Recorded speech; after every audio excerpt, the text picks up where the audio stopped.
good morning, good afternoon, and depending where you are, good evening, everyone, and welcome to this webinar titled Disrupting Corporate Learning During and Post-COVID-19.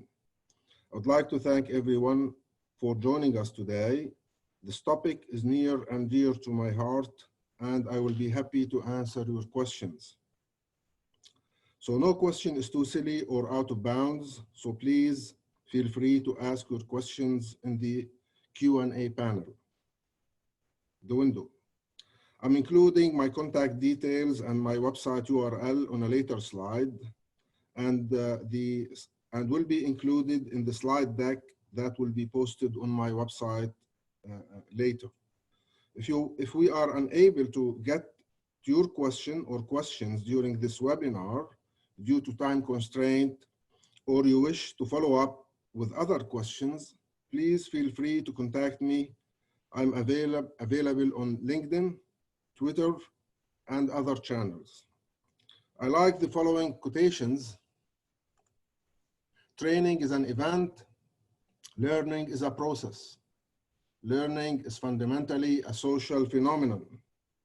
Those mantras describe how we learn as humans before we enter school, as well as informally learn during our lifetime, and those mantras are alive during this discussion. Be sure to be tuned in till the end of the webinar, where I will share with you my conclusions and recommendations to help maximizing your organizational strategic business outcomes.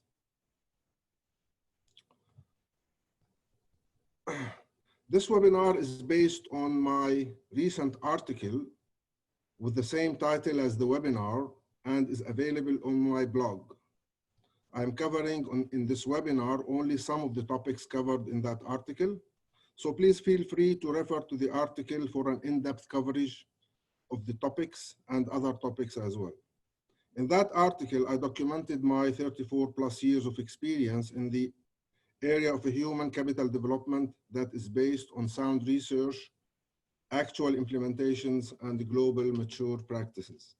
My experience spans the following domains: higher education, vocational and technical training, as well as corporate learning and development. At Cordoba Consulting Services, our research and development activities are in the following areas of expertise: e-learning strategies, skills mastery and competency-based learning, innovation strategies, hybrid, flexible, and blended learning, strategic planning, business intelligence, and future foresight strategies. We at Cordoba Consulting Services have partnerships with international providers in the GCC, MENA region, Europe, and globally as well. The list of references and resources that I used for this webinar and for the article will also be included in the slide deck that you can access on my website. Let me give you an overview of the agenda for today's webinar. In this webinar, I'm starting my story with defining the purpose and the motivation that led me to this webinar.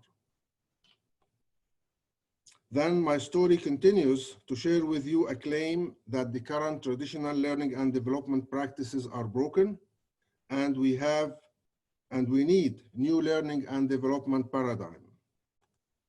Moreover, I will present to you additional evidence, and especially with the COVID-19 pandemic and related unemployment, that capability building should continue, as well as the upskilling and reskilling of the workforce, as it is more crucial than ever. My story continues by proposing to you a practical approach utilizing mastery skills and emerging technologies to prepare your agile workforce. Moreover, I will share with you the features of the agile learning platform of the future as I see it. I will end today's story of this webinar by presenting you with my conclusions and recommendations to help maximizing your organizational strategic business outcomes.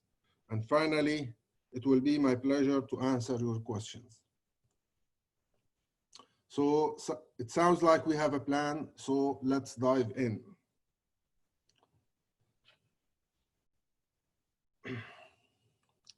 So the purpose is in this webinar to propose to you the skills mastery and competency-based learning, utilizing emerging technologies as a sustainable model for the development of workforce skills in place of the traditional one-size-fits-all approach. I will be presenting and recommending varying learning and development strategies during this webinar based on research and global mature practices. So please note that this is not a one-size-fits-all or take all of it all at once. Based on the maturity, resources, and the need to improve return on investment within your organization, my recommendation is that your organization choose suitable strategies and a phased approach. Now, the motivation, what motivated me in actually putting together this the article and this webinar? Before the COVID-19 time, research-based evidence was pointing to the fact that the traditional learning and development methodologies are not fit for the current and the future times. With the COVID-19, it accelerated the pace at the required changes that we need to actually address. So this is in this first section titled, who do we need to learn, why do we need a new learning and development paradigm? My starting point in this section is the claim that the traditional learning and development practices are broken and we need a new learning and development paradigm. Huge amounts of money are being spent on traditional learning and development. Is it really worth it? So we're going to answer this question. To substantiate this claim, I will share with you survey results and data-driven conclusions to prove the claim. Then I'll move on to present the reasons I believe why current learning and development practices are broken. Then I will recommend at the end of this section to you a proposed agile learning framework as a solution, and I will present the main features of that solution. Later during the webinar, I will be presenting a practical approach to implementing this agile learning solution. So where companies go wrong with learning and development? I'm referring to an article that was published in the Harvard Business Review on October 2nd, 2019, where the author, Steve Glavsky, made a statement saying that organizations spent $359 billion globally on training in 2016. Then he posed the question, was it worth it? And his answer was, it's not worth it. So now I will share with you some surveys results in support of that claim.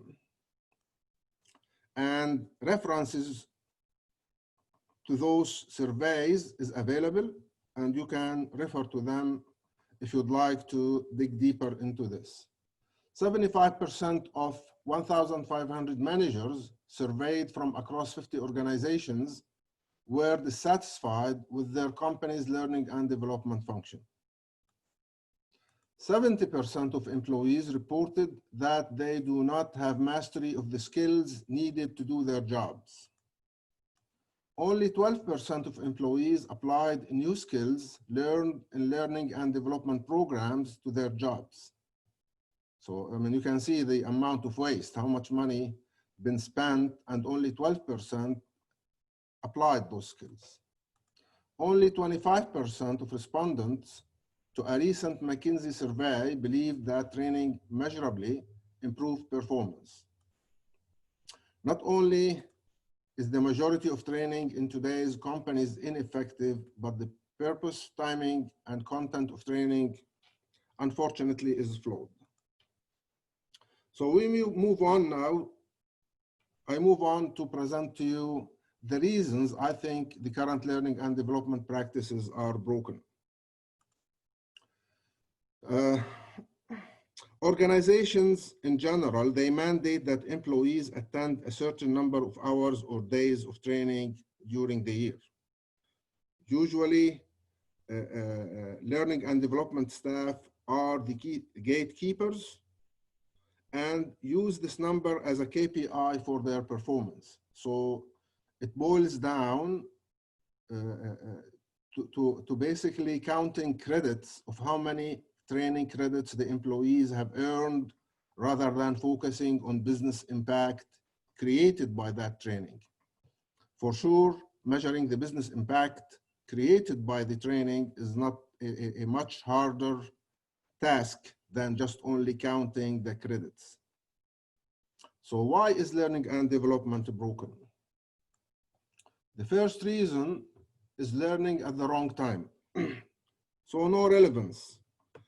It bears little immediate relevance to their current role. Second reason, learning the wrong things.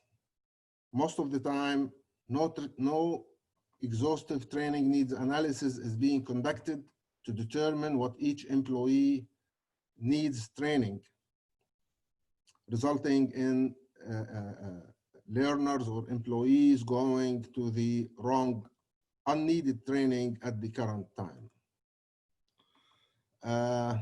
The third reason is quickly forget what is learned.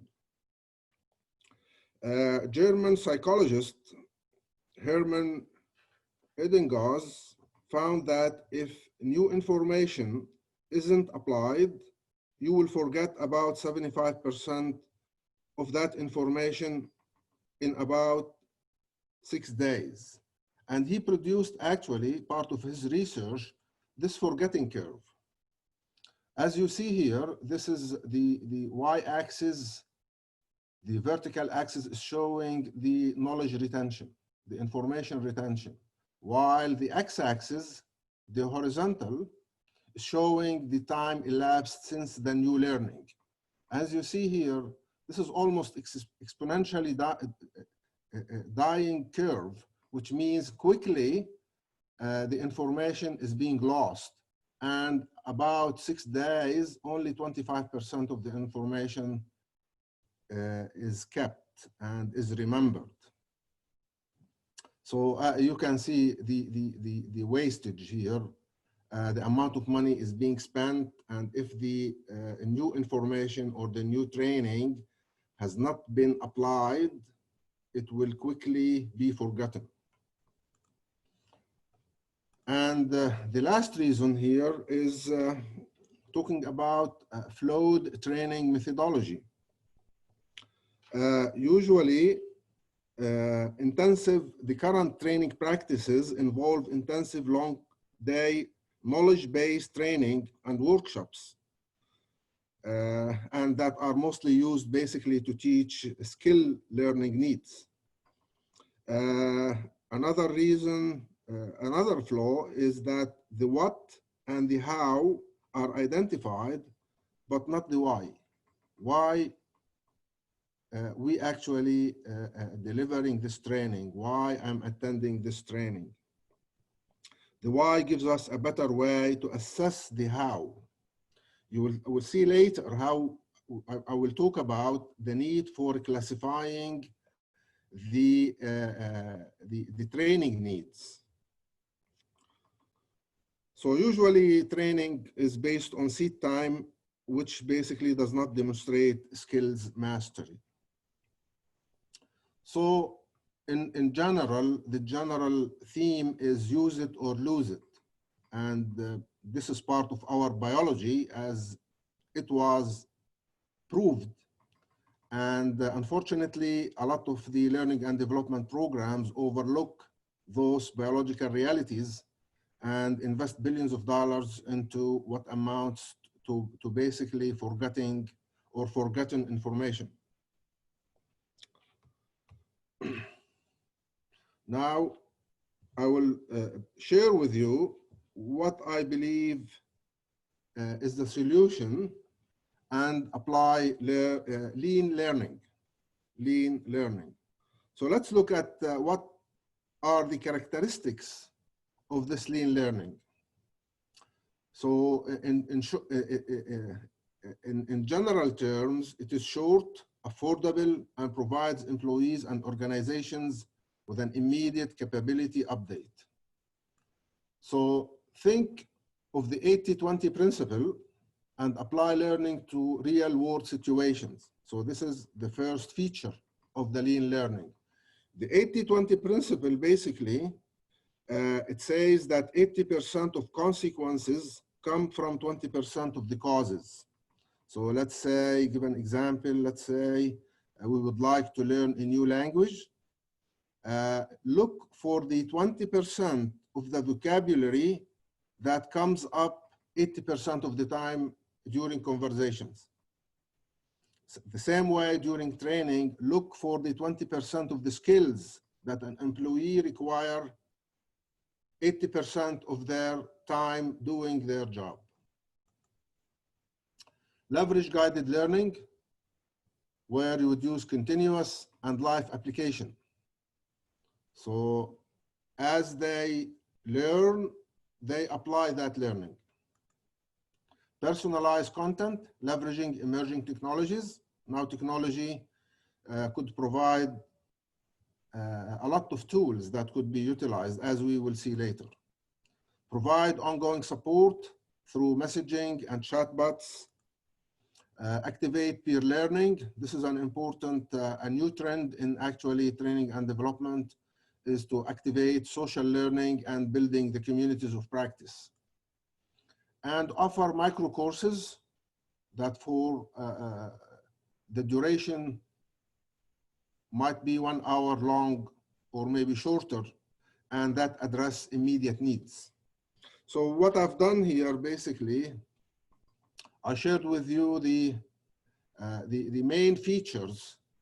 In a later section, I will share with you the practical approach to apply those principles.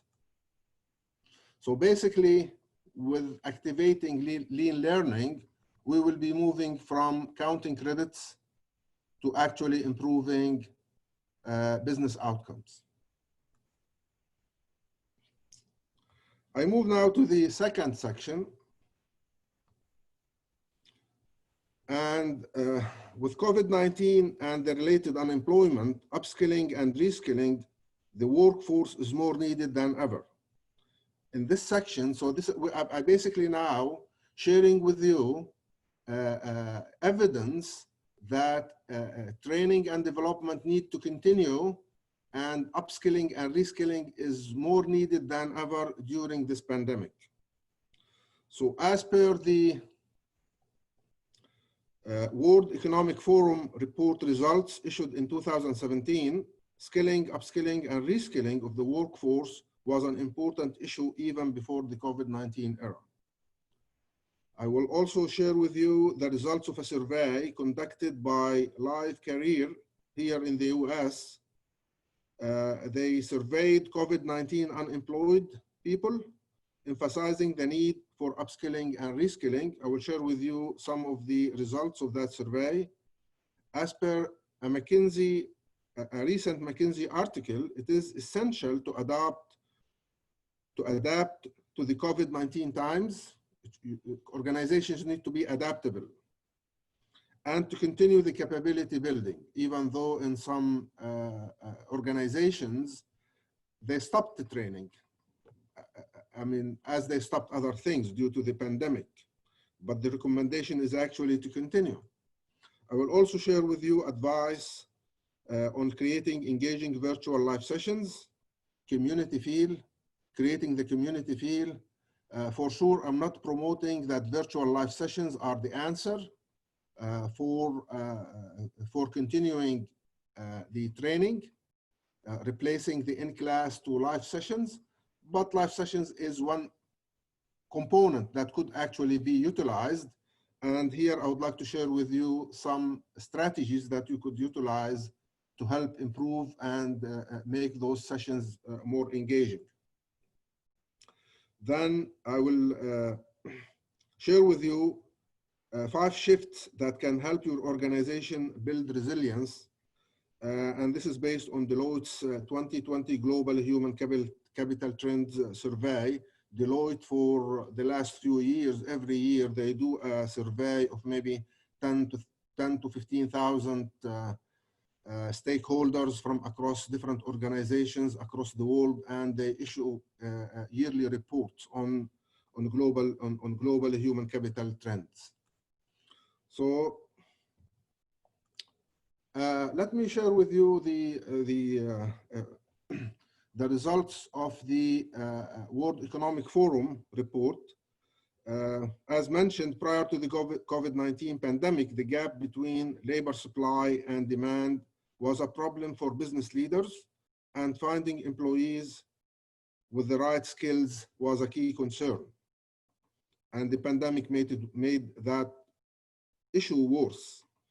In a report by the World Economic Forum published in 2017, titled Accelerating Workforce Reskilling for the Fourth Industrial Revolution, the following conclusions basically were issued as part of the report. First conclusion, 35% of the skills demanded for jobs across industries will change by 2020. And this is even more now in 2020. This is very true and actually more pronounced. At least 1 in 4 workers in OECD countries, OECD basically is referring to the Organization for Economic Cooperation and Development, is already reporting a skills mismatch with regards to the skills demanded by their current jobs. Enabling and empowering workers to transform and update their skills is a key concern for businesses and societies across the globe. Then they continue, much of what we learned 10 years ago is obsolete, and half of what we learned 5 years ago is irrelevant. The current time, we used to see in the previous century, people spending 40, 50 years in the same job with very little upskilling. This is not true anymore. The pace of change in technology and the skills is beyond belief, actually. It's becoming imperative to prepare our young generations to the ever-changing job market and reskilling, as well as upskilling of our current workforce. And finally, digital learning models support very well the process of preparing our agile workforce for now and the future. I now move on to sharing with you results of a survey that was conducted in May 2020 by Life Career of the unemployed in the United States, and I'm sure in other countries across the globe. If similar surveys were conducted, they will arrive at similar results.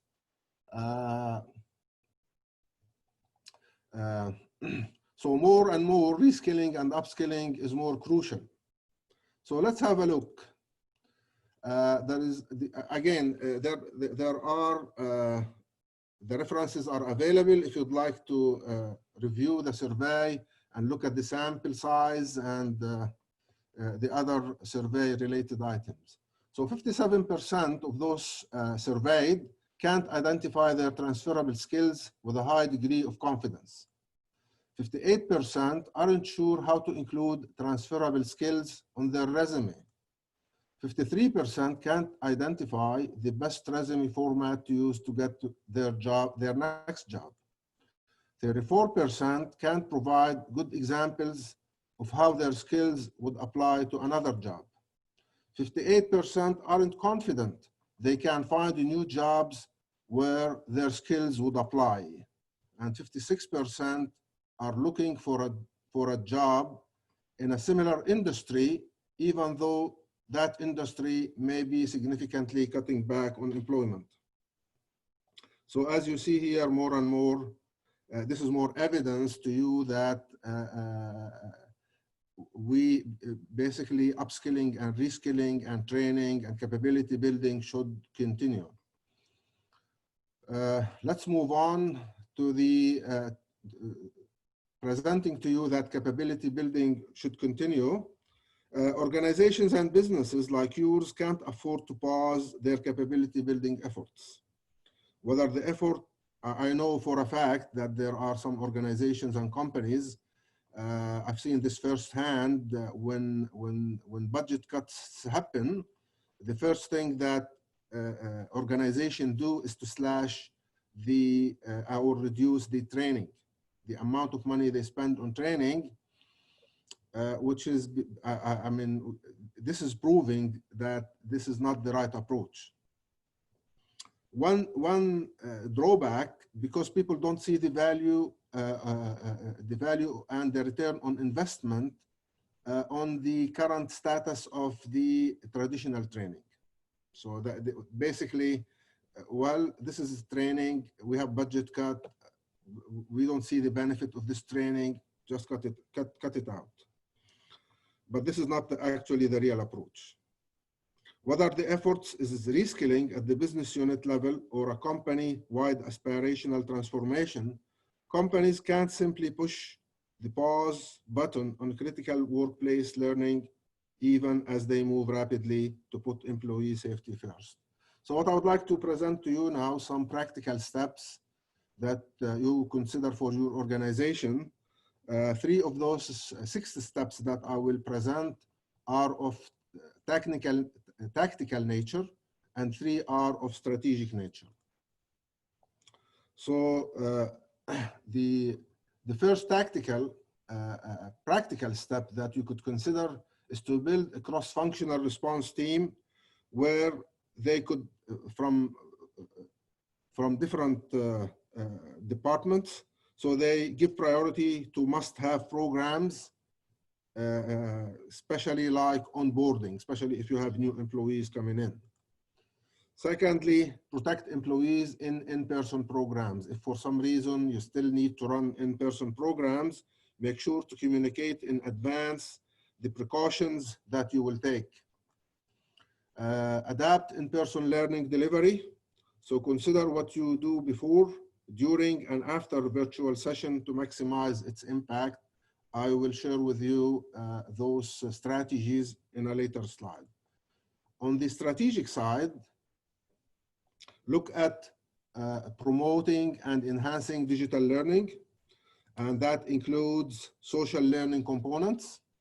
There are multiple platforms that you could utilize, like Microsoft Teams, Slack, and others. The second strategic step that you might consider, explore alternative digital learning strategies. So rethinking of the learning experience to enable collaborative, interactive, social learning experiences for groups of learners. And finally, practice and prepare for multiple outcomes. Consider scenario planning techniques, virtual versus in-person activities.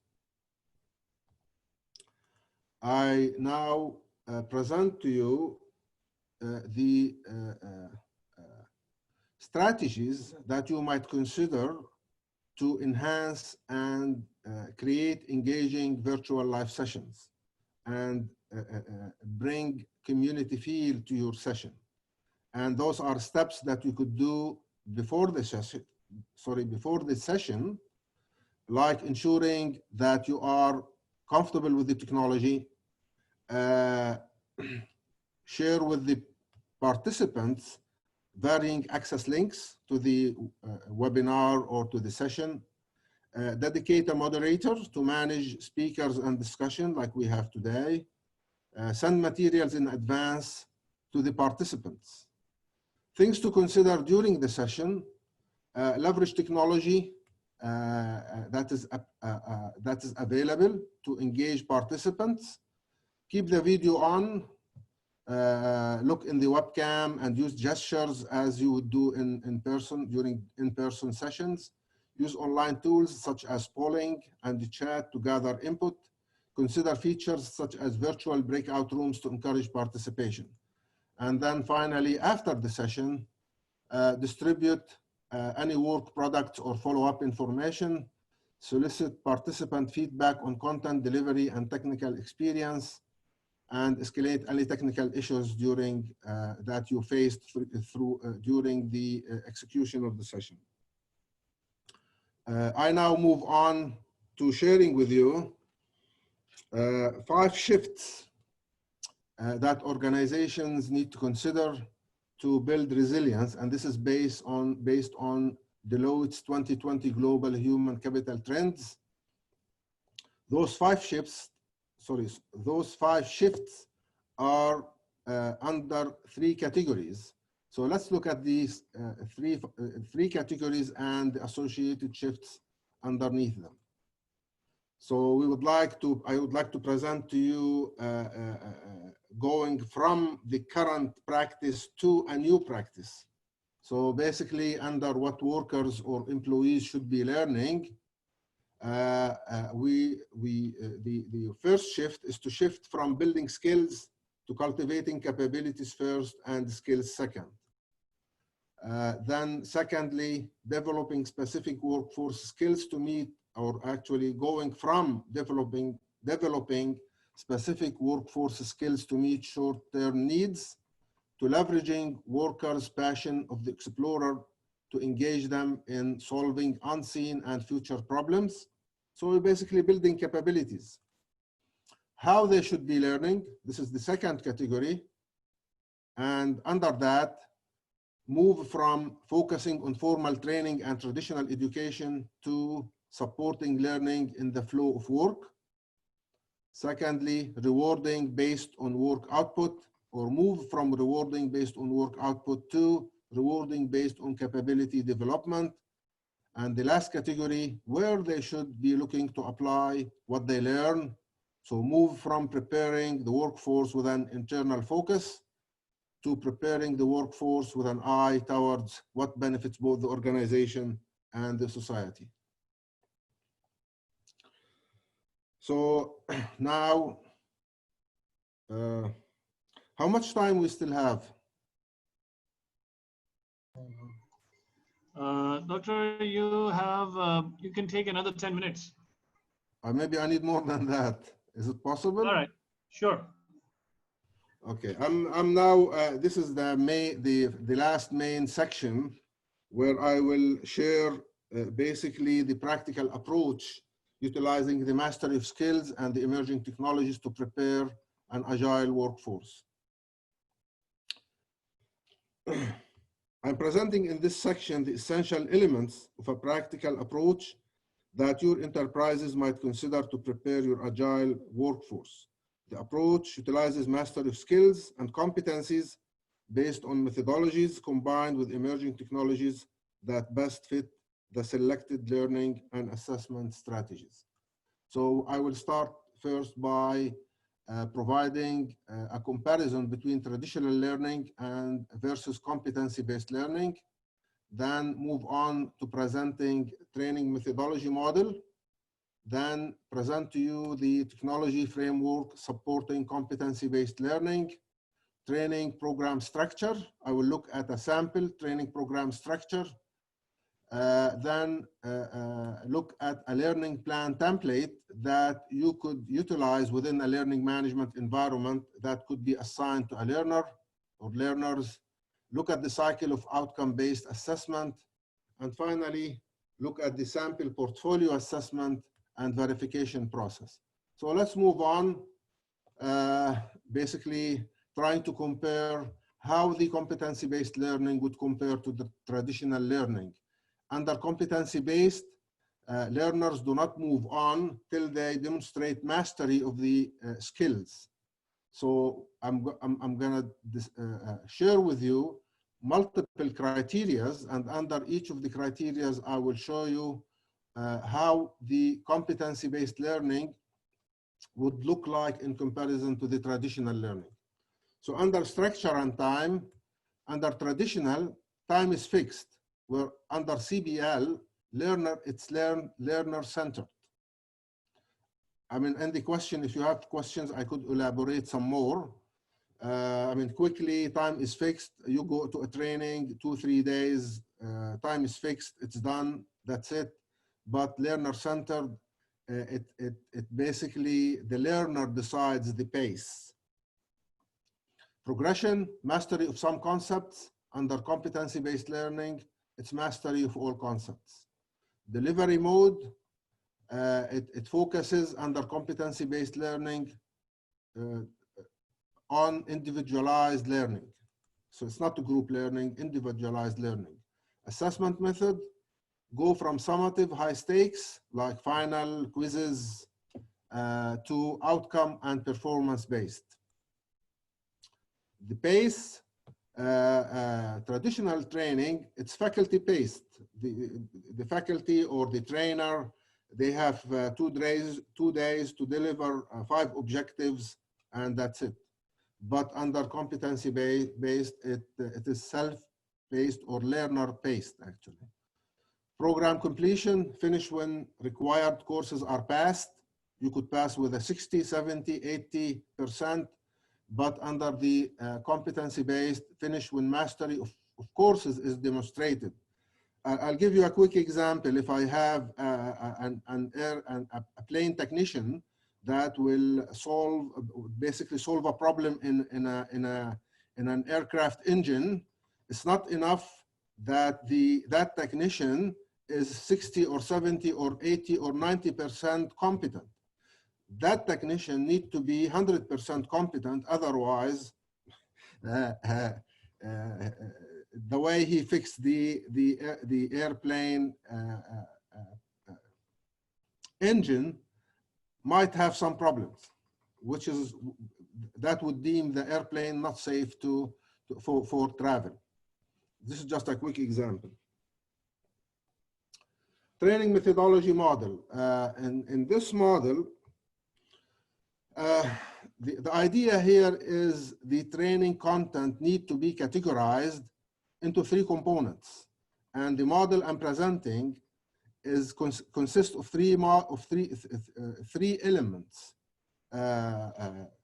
knowledge, skills, and application.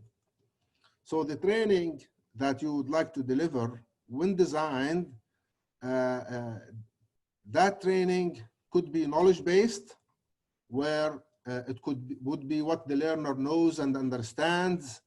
Activities, example activities like guided learning, concepts, theory, and principles. Environments that could be utilized to deliver this training. It could be online, mobile, classroom, or blended. The second component would be skills-based. And skills is this what, those would be the learning activities that teach the learner the skills that they need to do, things to do. And example activities could be experiential learning, simulations, using maybe augmented reality, virtual reality, or maybe post-program experiences. You could utilize virtual environments, lab environments, outdoors, and so on. The last category is application-based. And this is where will be an opportunity for learners to apply what they learned under the knowledge and the skills.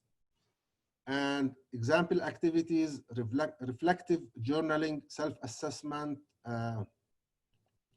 coaching and mentoring. And environments could be apprenticeships, internships, and on-the-job training as examples. Please note that as we go from knowledge to skills to application, we basically going from a model where we have one to many, one being the trainer, many being the learners, to almost under the application, one-to-one. That means I would make this observation that the training would be more expensive, especially if you go under the application, if you don't have the internal expertise to mentor and coach employees. So this is a fact, but for sure you will have a high return on investment utilizing this model.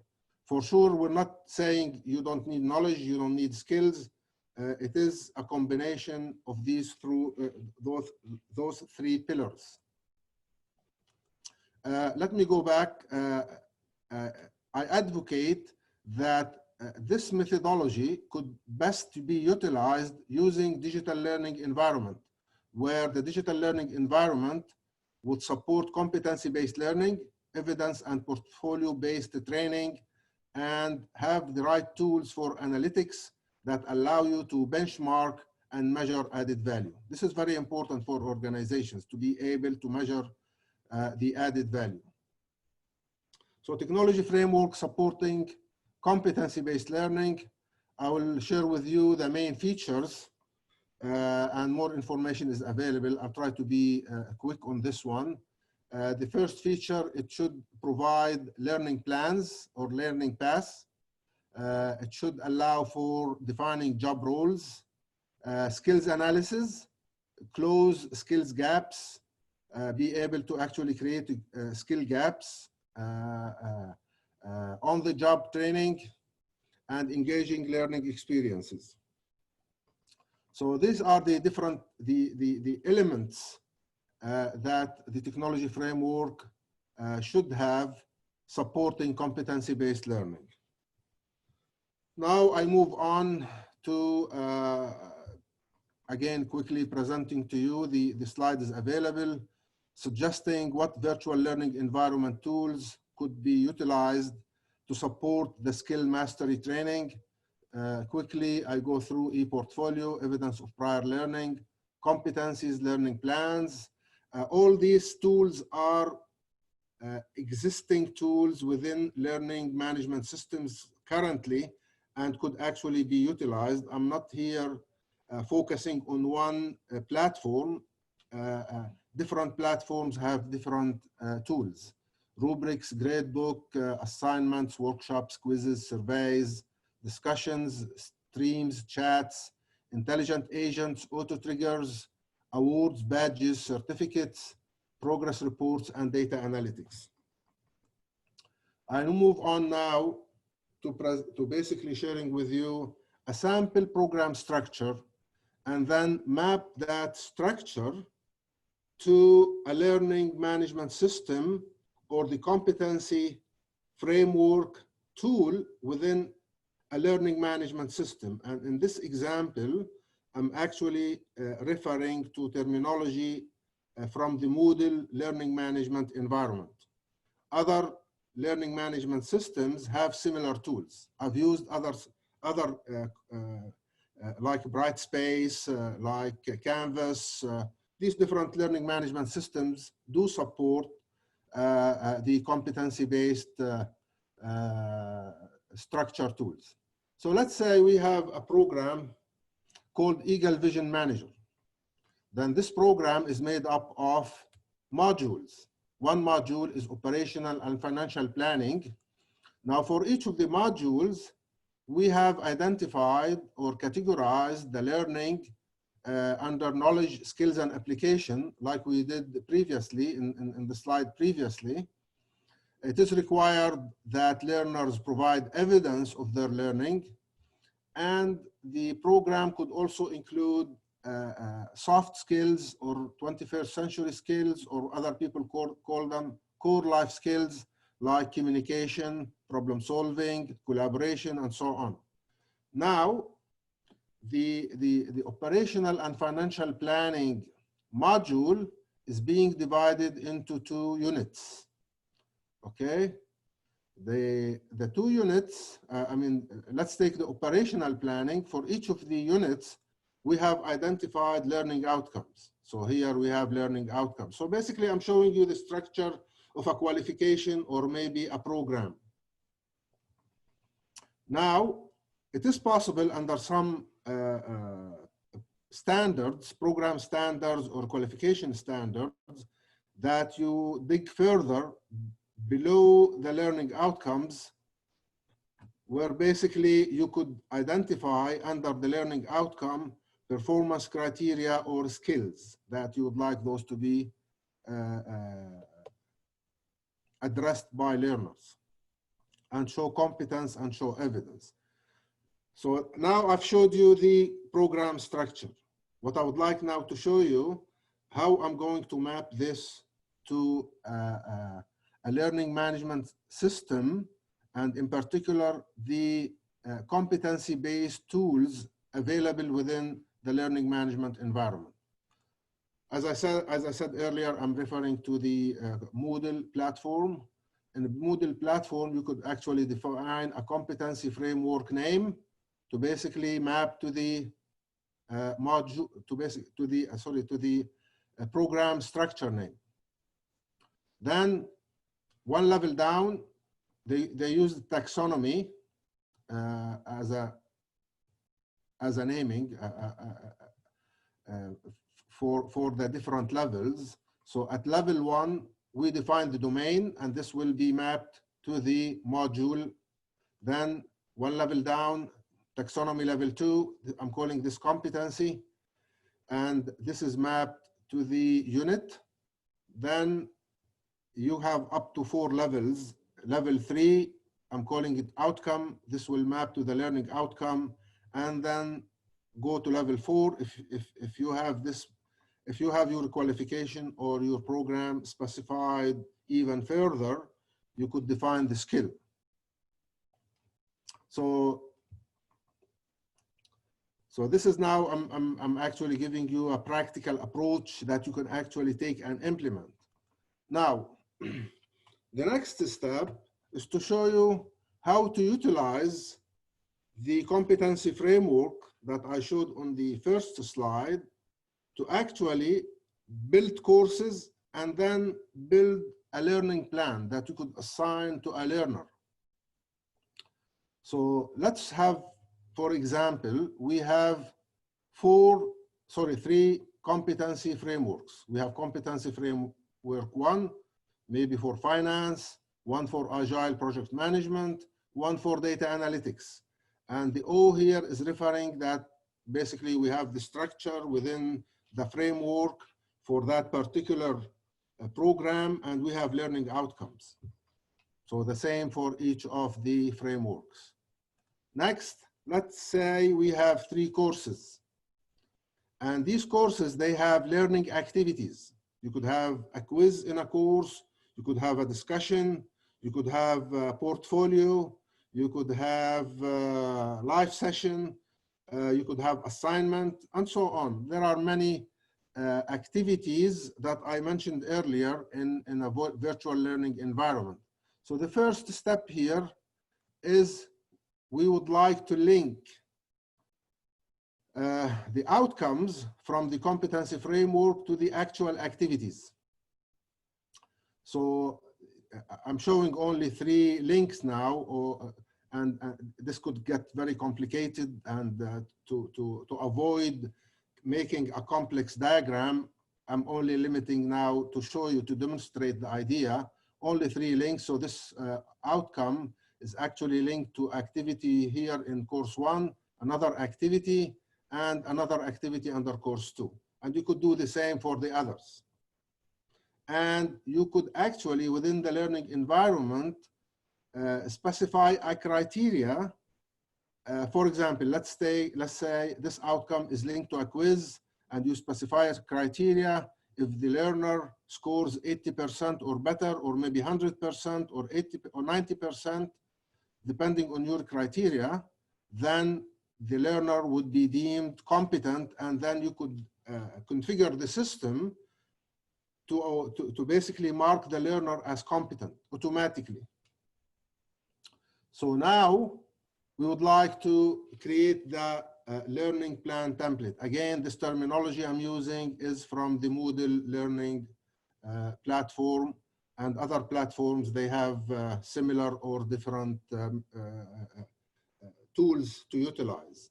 So in the Moodle learning platform, you could actually create a learning plan template where you would import into the plan outcomes from the competency frameworks. So I'm showing here only 1 outcome. Outcome 2 could come from here, could come from there, could come from a competency framework 3. This can be as extensive as you need. And basically, you would create a learning plan template for a role. So let's say you could create a role for HR managers, a role for IT technicians within your organization. And then you would assign basically this template to participants. So tools are available within the Moodle platform where the learner could actually look at skills gap and then find out, let's say for outcome 2, what are the courses? Okay, if let's say the learner is interested to learn, what are the courses that basically address, assuming that this outcome is linked to outcome 2, okay, to this learning plan. Okay, so what are the courses that satisfy outcome 2 and link to outcome 2? It will give you a list of courses, then the learner have the capability or the ability to register in that course and complete that course and then achieve that competency. Okay, cycle of outcome-based assessment. I'm not going to spend too much time on this. This is basically a cycle where you would revise your learning outcomes. This slide will be available. You can refer to it. Again, here, this is another slide on the mastery of assessment strategies, what you could utilize for assessment strategies. It could be a formal assessment, summative assessment, portfolio of evidence, reflections, self-assessment, verbal or written Q&A and interviews. I would like to move on to a more structured process where you guarantee or assure quality of the process. Okay, in revising evidence and deciding when the learner is actually achieving competency or not achieving competency, especially when you have human interaction and human evaluation of assessors of the evidence. This assessor could be the immediate manager, or in some organizations, in some mature organizations, they have actually built within their company or enterprise a qualification center. I know for a fact some oil and gas companies in the Gulf have actually implemented SCOTSVAC. This is the Scottish Qualification Authority. So they have a SCOTSVAC qualification authority within the environment, within their company, and they follow the standard and the rules. So their learners or employees, when they achieve the requirements, they will actually get a qualification. But I mean, again, it depends on the maturity of the environment, to what level you would implement a system like this. But the idea to show you that those systems exist, those processes exist, and they do guarantee quality in that process of skills-based assessment. So step 1, the learner selects a qualification and register that with a registered training provider. Learner is registered on the virtual learning environment and also on the qualification system using maybe the HRM, the student information system, or the CRM. Learner uploads evidence of their learning on the virtual learning environment. Assessors assess 100% of the portfolios, here assuming we're using the portfolio as the assessment tool. And then assessors deem learners competent for the qualification, and this is here where they do the evaluation. So they might say, no, this evidence is not enough, you need to go and gather more evidence, or yeah, this evidence is enough and you are competent in that skill. Again, you employ internal verifiers to basically check on how the assessors assess the learners.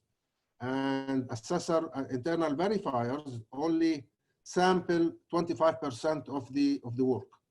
Again, qualification authorities, they require that their external verifiers do the same sample check.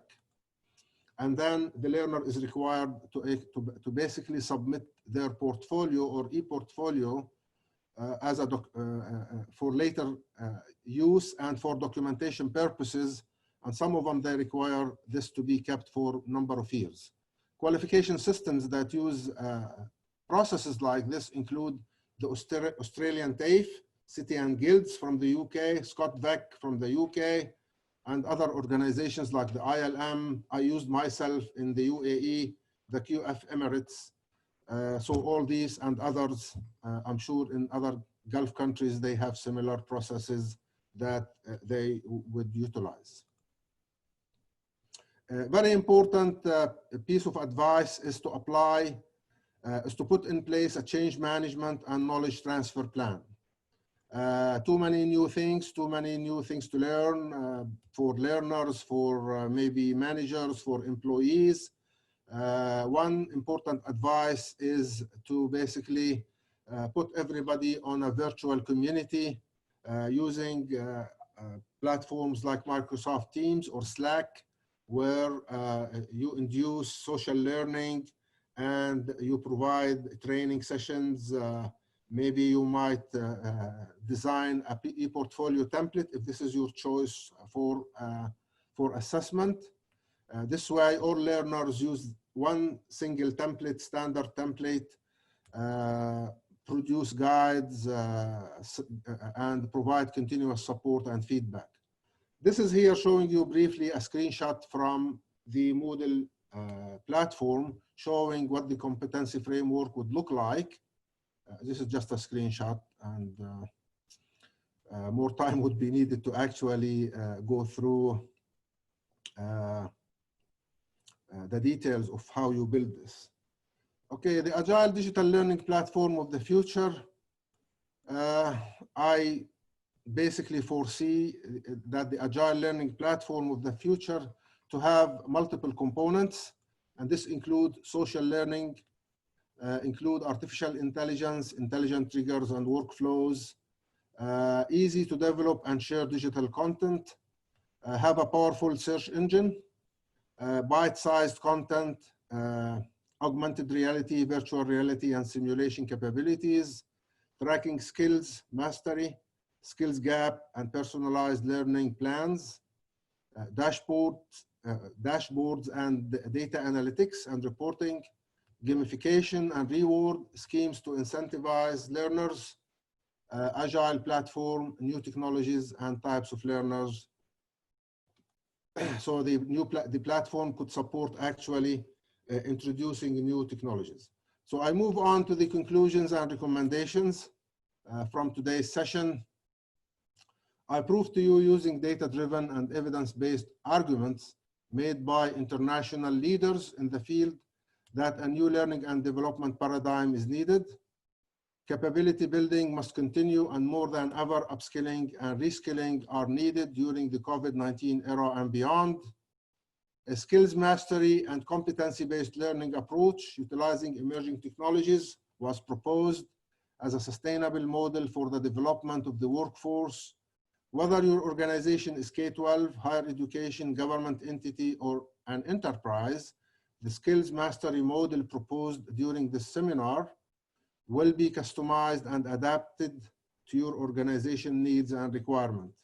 And finally, I recommend that you consider a phased approach in your journey to overcoming resistance to change at all levels at your organization to achieve higher levels of maturity, building your organizational capabilities, and maximizing your strategic business outcomes. This is the list of resources that will be available. This is my contact details, which also be included. And we move on to the question and answer session. I thank you very much for listening, and I apologize if I've taken more time than has been specified. And I'll be happy to answer your questions now, and I'll be happy to answer also your questions later if you would like to follow up with me. Thank you very much. Thank you. Thank you very much, Professor Doctor, for a very interesting presentation. Folks, we are now open for question and answers. So if you have any questions, you could either insert in the Q&A box, question and answers box, or you could equally raise your hand to speak to Dr. Mansoor. I see there are a couple of questions posted in the question box, and may I request attendees to please insert the questions in the Q&A box instead of a chat box. That'll be easier for us to sequence and order the questions to read it. The first question from Dr. Al-Zahrani. From Dad Al-Zahrani. Is it effective to use Kirkpatrick model to measure the effectiveness of the learning intervention? It has, Kirkpatrick model has been used for some time, but I've seen new studies and new research where they suggest using data-driven information. If you apply a model like the one I presented today, you will have a lot of data that you deal with in order to measure effectiveness. I'll give you an example. One environment that I utilized, it actually, the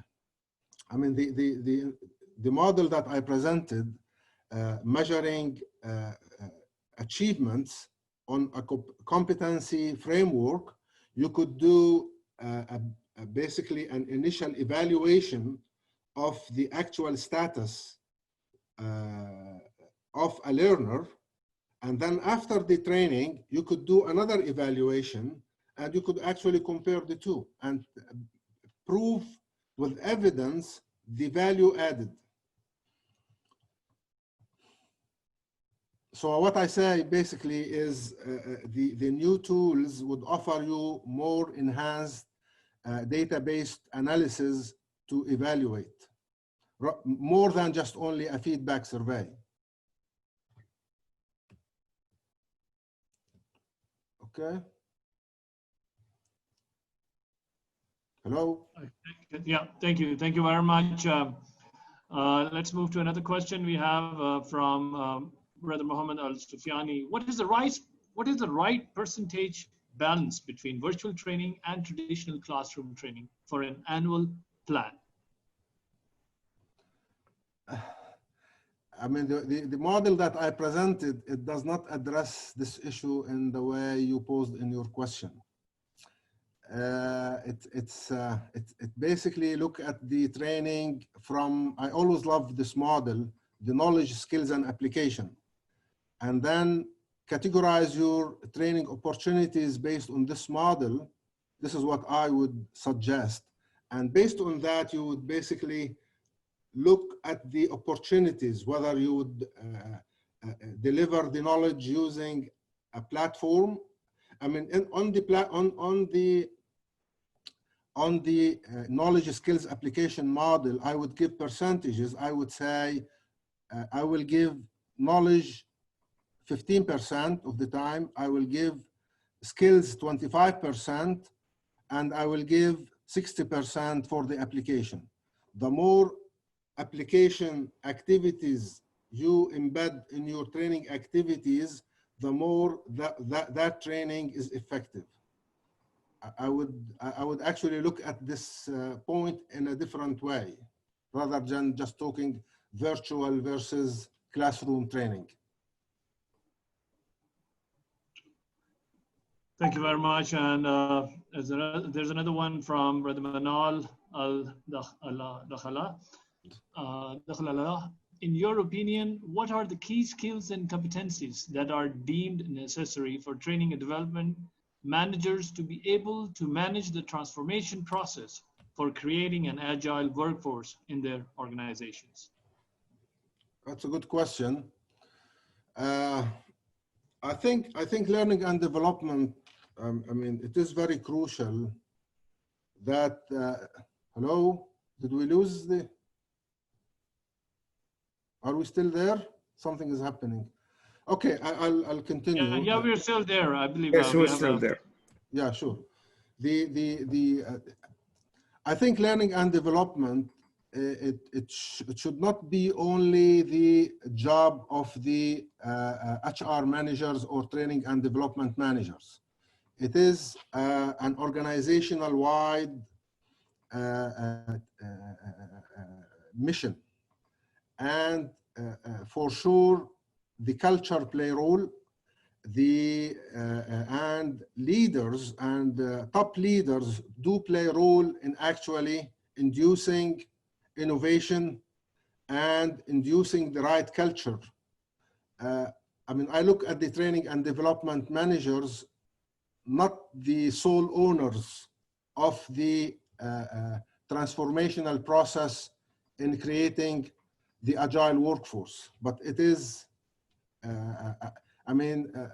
training and development managers are key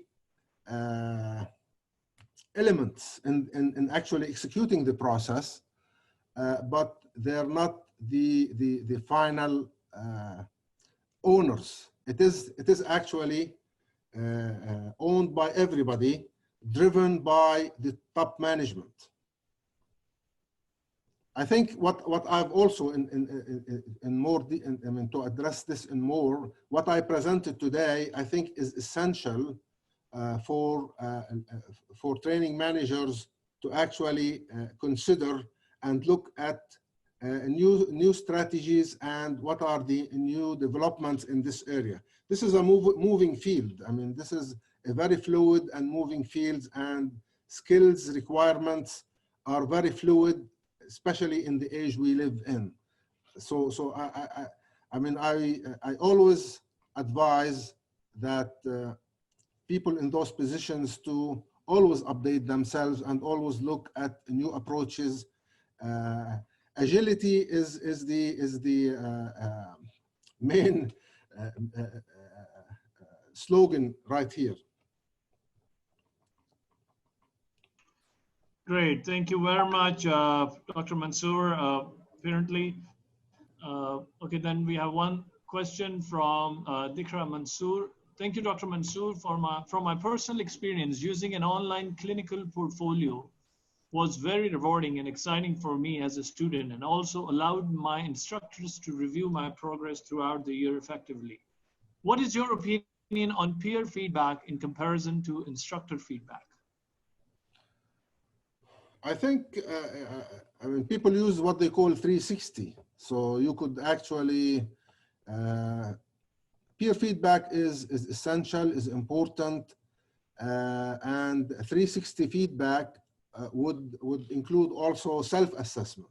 So, for the same, there is a learning that would happen from actually you evaluating your piece of work, ask a colleague or a friend to evaluate your work, and also your teacher. And then, or if you are in a work environment, you can ask your peer or ask your manager, and use that feedback to actually enhance your learning. And you'll even better understand your way of thinking of yourself. So for sure, there are benefits in all of these.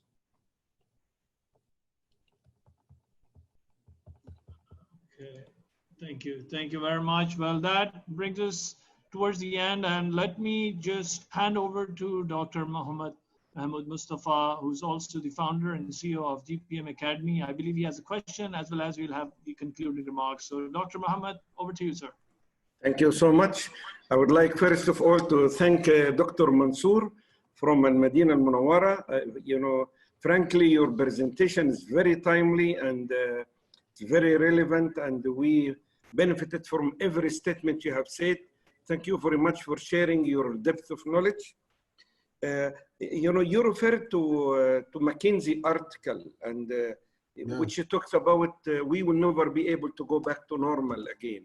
And I just wanted you, because I work in the training and the development industry, and what's your reading about, is classroom training will go back as it used to be, or we have to prepare ourselves for a quite new way of doing training after COVID-19?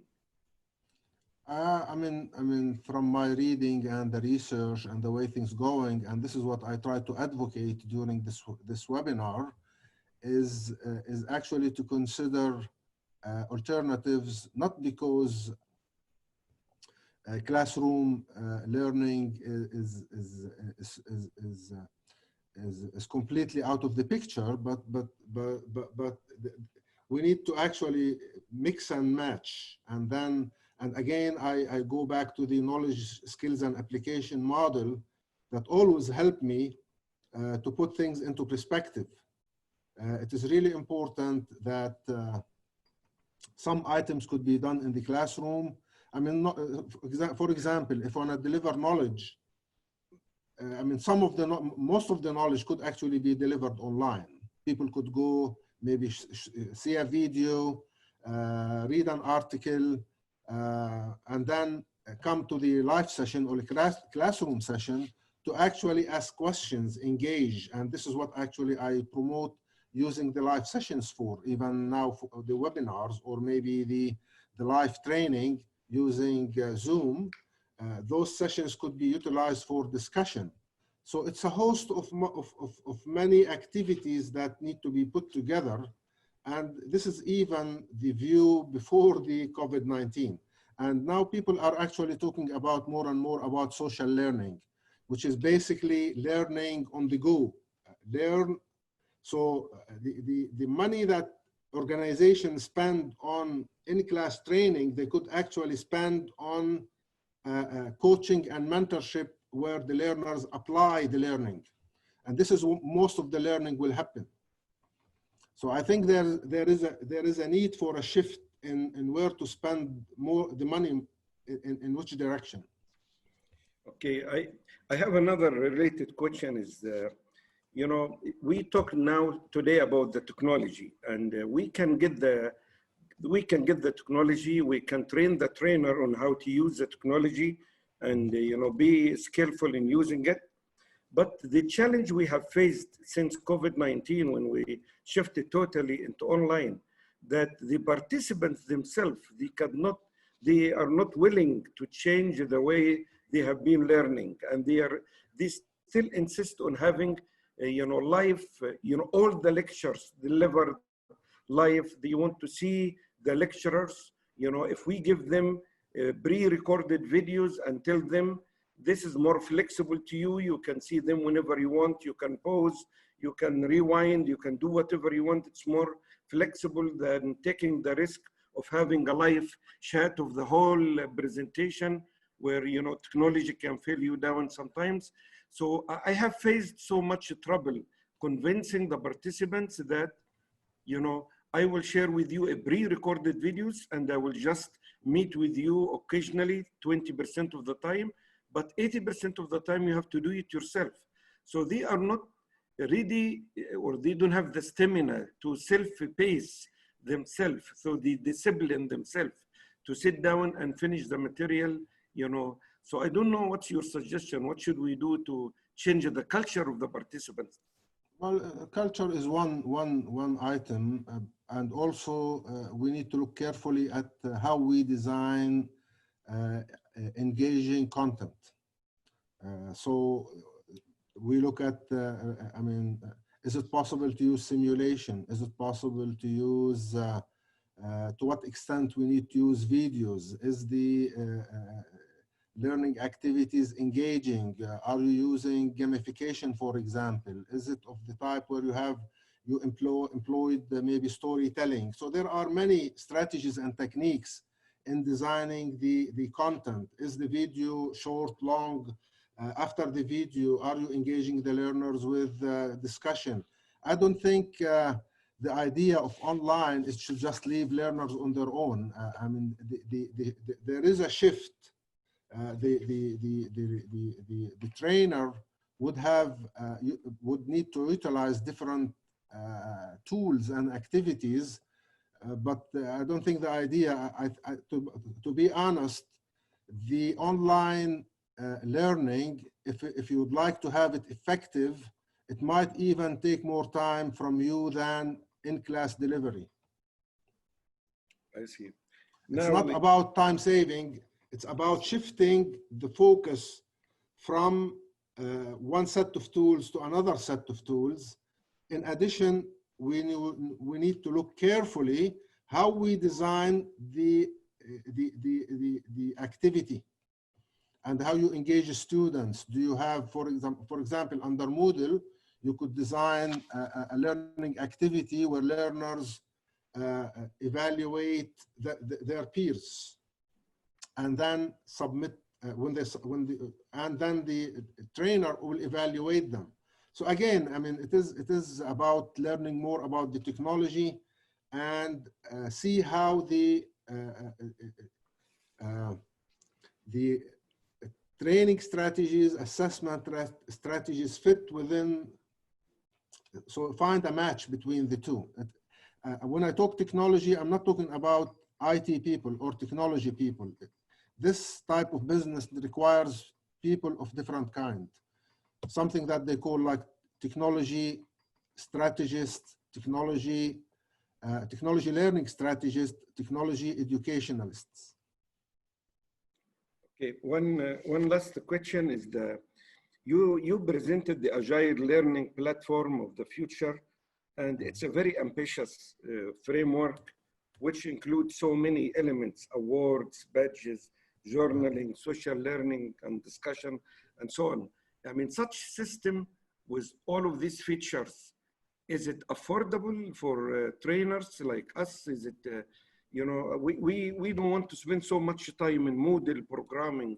So what do you suggest as an affordable, easy to use, friendly, which is accessible both by the trainers and the trainees, that we can, you know, do most of the features, get most of the features that you talked about? Yeah, I mean, to answer your question, I will start I mean, you need to tell me what is your delivery methodology. You need to tell me what your strategy for your learning strategy and your assessment strategy.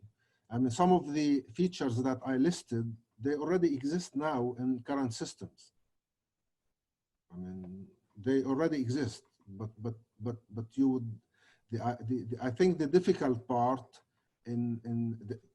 always you have people that know the content, subject matter experts. On the other side, we have IT people, but very little we have who understand both content, pedagogy, and technology, and be able to combine the two. So, I mean, they have actually, some experts have talked about a model where basically, because what we're talking about three elements. We're talking about content, we're talking about technology, and we're talking about pedagogy. So those three expertise need to be available in order to see the fit between what you're trying to establish. I see. I would like to thank you again, Dr. Mansour. I'm really grateful to you for this presentation. And I think I usually conclude our webinars with a very short advertisement about our upcoming events. But in this case today, I need your feedback on these 3 slides, which I am using to present the upcoming certificates. I wanted to get from you, free consulting online now about is what I'm doing now this is the proper way. So let me talk to you while I'm talking to the participants as well about what the solution that I tried to put together based on the so this as you see here, it's offered in Arabic language. It's an international certificate. Let me just click to see. Okay, sorry. Next. So what I did, I video recorded all my lectures at Udemy platform. So you have the lectures at Udemy platform, about 50, 60 hours of training material, followed by an online exam at Udemy platform as well. And then certificates is issued. There are 2 modules, one in strategic planning, one in performance management. So if you just look at the numbers of hours at the bottom of the screen here for this course, for example, it says this 13 hours, this is 17 hours, 7 hours, this about 5 and 6 hours as well. So what we did here, we put the training on video format and the test as well in video format. There are assignments during the classroom, but they are optional. So people can, either apply, send them or not. Of course, these are the different case studies that we have. But this is what we do, so people have access to the video library on Udemy, and also they have the PowerPoint slides in open format, so they can use them when they go back to work and apply the knowledge that they have learned here. So they have ready to use the templates. Of course, they have live lectures with the professor, with the speaker, but we are not going through all the whole material. We are just doing an intro session to introduce the material, and the closing session 1 week later, you know, for question and answer. So this is how we try to mix these two together. Of course, the participants receive certificates from Udemy platform in addition to the certificates he received from the online, from the Global Performance Management Academy.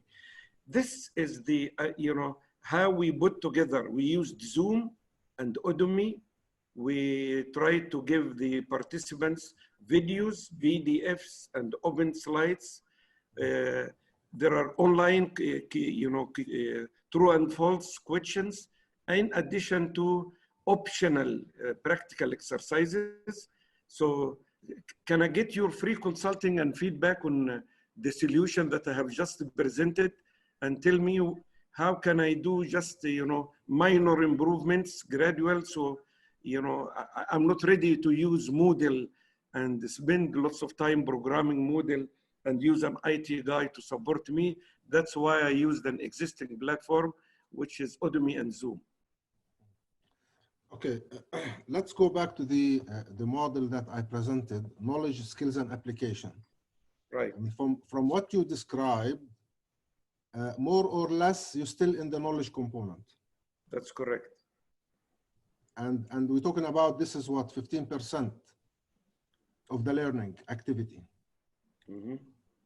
And in addition to this, I mean, there are improvements that could be done.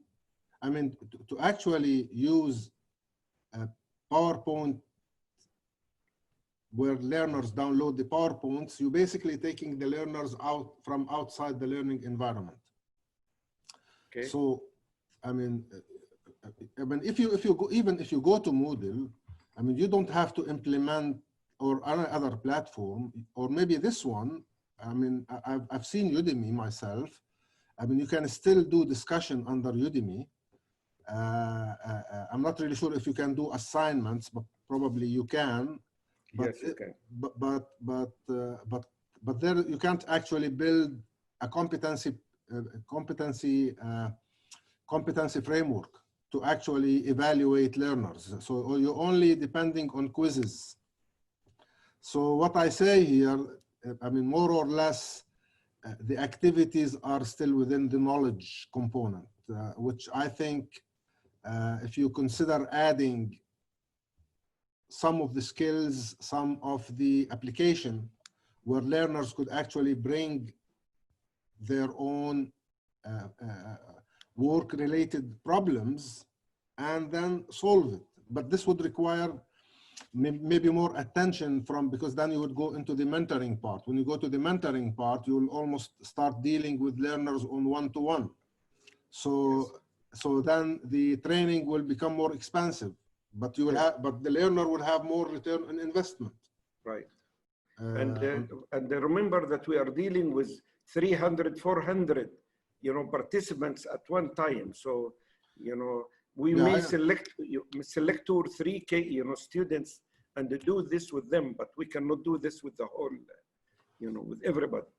Yeah, I mean, that's the reality. And but again, I mean,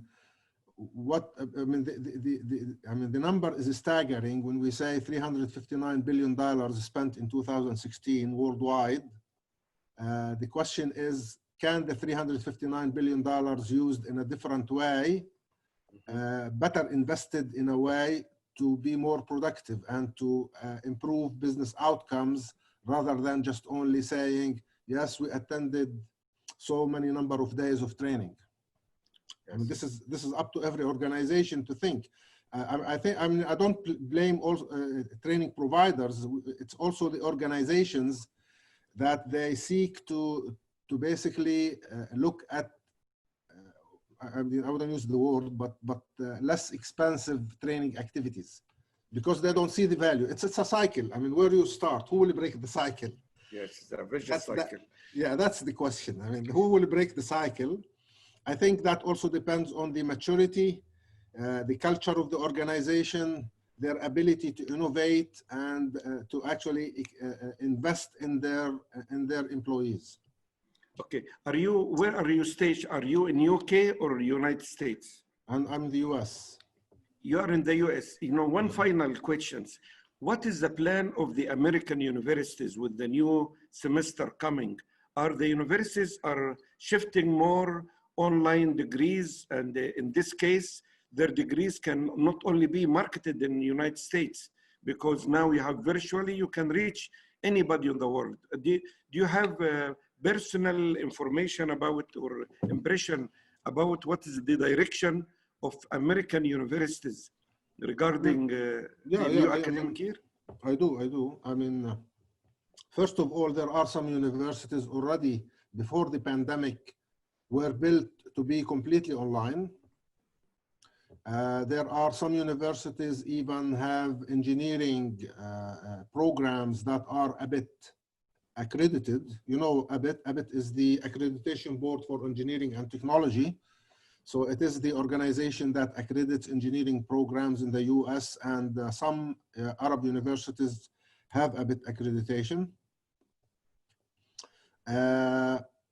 I mean, Arizona, I think Arizona State University, they have for a number of years running electrical engineering, bachelor in electrical engineering, fully online, and it is ABIT accredited. I mean, other universities, I don't think now they are offering completely online degrees, but some of them, they are moving in that direction. And even before the pandemic, if they don't move in that direction, I mean, they will be out of business very soon. And now the pandemic actually made this worse, because you see what's happening. Things are changing at a fast pace. And to prepare an employee, to upskill an employee, if you need 2 years to upskill an employee, by the time they finish the degree, the technology has changed. So it is crucial. Now, as an example, California University System, one of the California University System, for this coming semester, they're moving online completely. But doesn't mean now they accept students to study completely online. They're moving this semester to online. Other universities, my son goes to Louisiana State University. For the lower level classes, what they've done, because they conduct these classes in auditoriums, you have maybe 100 or more students. These are year 1 and year 2 classes. They are doing those classes online. For higher level courses, they are doing those in person, but those courses have a smaller number of students, so they can actually move them to larger halls to keep physical distancing. Okay. So it's a mix. It's a mix. Okay. Thank you so much, and I would like to leave the floor now to Mr. Ali Jeffrey to conclude the webinar, because we have all the participants for an extended time. Thank you so much, Dr. Mansour. I mean, you're welcome to I mean, we could communicate after yes, the work. I mean, further if you need anything. Yes, certainly, I do, yes. Inshallah. Thank you. Inshallah. Thank you. Thank you very much, Dr. Mohammed. Thank you very much, Dr. Mansour. And I can see based on the list of the participants, they are still glued. So indeed, you have kept them intrigued based on even the discussion that you had. Very useful, very intriguing, and very productive. So I really want to thank you, Dr. Mansour, on behalf of the GPMA Global Performance Management Academy, for taking the time to not only deliver this presentation, but also to give a live feedback on the programs that we are promoting on this website, as we can see on the screen. So thank you very much once again, Dr. Mansour, and thank you, Dr. 3M, for sharing your thoughts on it also and asking very interesting questions. So with that note, I would like to end and conclude. So you all have a good day, good afternoon, good evening, wherever you have dialed in from. Wassalamu alaikum wa rahmatullahi wa barakatuh. Alaikum assalam.